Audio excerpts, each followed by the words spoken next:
अध्यक्ष महोदय, इस ज्योत ने हर एक भारतीय को ये पहचानने की शक्ति दी कि उसे न्याय मिलने का अधिकार है, कि उसमें अपने अधिकारों के लिए आवाज उठाने की क्षमता है, कि जब वो आवाज उठाएगा तो सत्ता को उसके सामने झुकना पड़ेगा।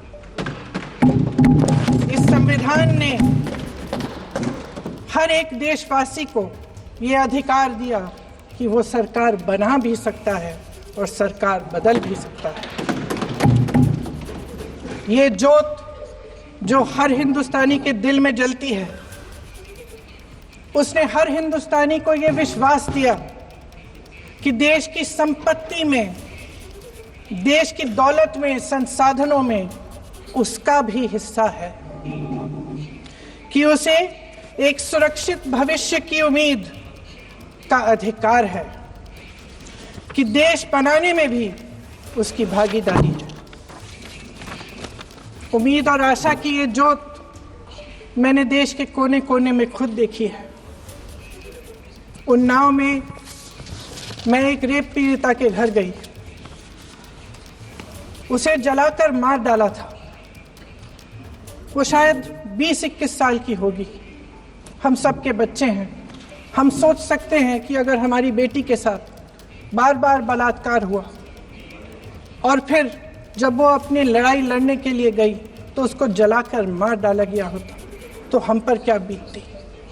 मैं उस बच्ची के पिता से मिली। उसके खेत जलाए गए थे, उसके भाइयों को पीटा गया था, उसके पिता को बाहर से घर के बाहर घसीट कर मारा गया था। उस पिता ने मुझे बताया कि बेटी, मुझे न्याय चाहिए। मेरी बेटी अपने एफआईआर को दर्ज करने के लिए जब जिले में गई तो उसको मना किया गया। अगले जिले में जाना पड़ा उसे। वो रोज सुबह 6 बजे उठकर तैयार होकर अकेली अपने मुकदमे को लड़ने के लिए अगले जिले में ट्रेन से जाती थी।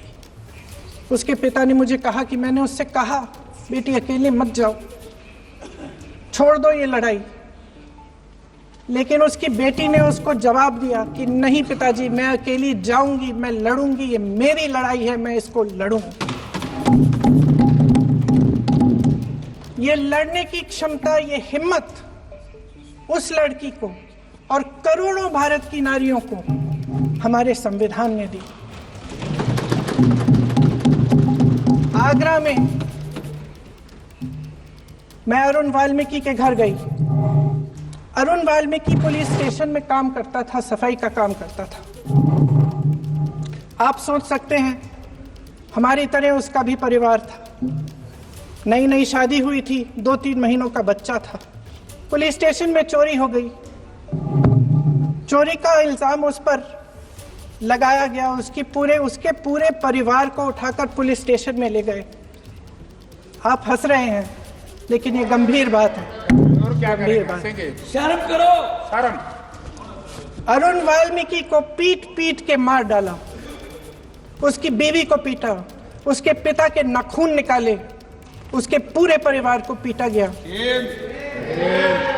जब मैं उस जवान महिला से मिलने गई जो अभी अभी विधवा हुई थी, तो उसने मुझे कहा कि दीदी, हमें सिर्फ एक चीज चाहिए, हमें न्याय चाहिए और हम इस चाहे कुछ भी हो जाए। ये हिम्मत उस महिला को हमारे संविधान ने दी।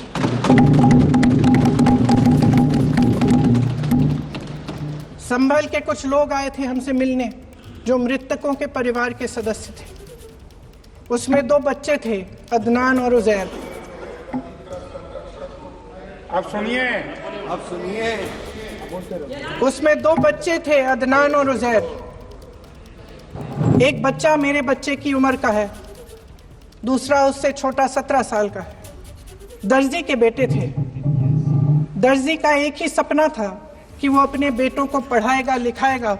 एक बेटा डॉक्टर बनेगा, एक बेटा भी सफल होगा दूसरा बेटा भी अपने जीवन में सफल होगा। उनके पिताजी हर रोज उनको स्कूल छोड़ते थे। उस दिन भी स्कूल छोड़ने के बाद अपनी दुकान में चले गए। उन्हें पता नहीं था कि विवाद हो रहा है। उन्होंने भीड़ देखी, घर आने की कोशिश की तो पुलिस ने गोली से मार डाला। वो 17 साल का बच्चा अदनान मुझसे कहता है,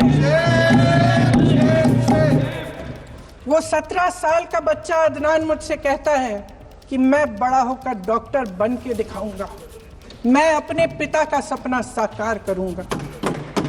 ये सपना, ये आशा उसके दिल में हमारे संविधान ने डाली। अध्यक्ष महोदय, हमारे देश के करोड़ों देशवासियों के संघर्ष में, अपने अधिकारों की पहचान में, इनकी कठिन से कठिन परिस्थितियों से लड़ने की अपार हिम्मत में और देश से न्याय की अपेक्षा में हमारे संविधान की ज्योत जल रही है। मैंने हमारे संविधान की ज्योत को जलते हुए देखा है और इसके साथ साथ ये भी समझा है कि हमारा संविधान एक सुरक्षा कवच है, एक ऐसा सुरक्षा कवच है जो देशवासियों को सुरक्षित रखता है, न्याय का कवच है, एकता का कवच है और अभिव्यक्ति की आजादी का कवच है। दुख की बात यह है कि मेरे सत्ता पक्ष के साथी जो बहुत बड़ी बड़ी बातें करते हैं, इन्होंने इन 10 सालों में यह सुरक्षा कवच, सत्ता पक्ष के मेरे साथियों ने ये सुरक्षा कवच तोड़ने का पूरा प्रयास किया है।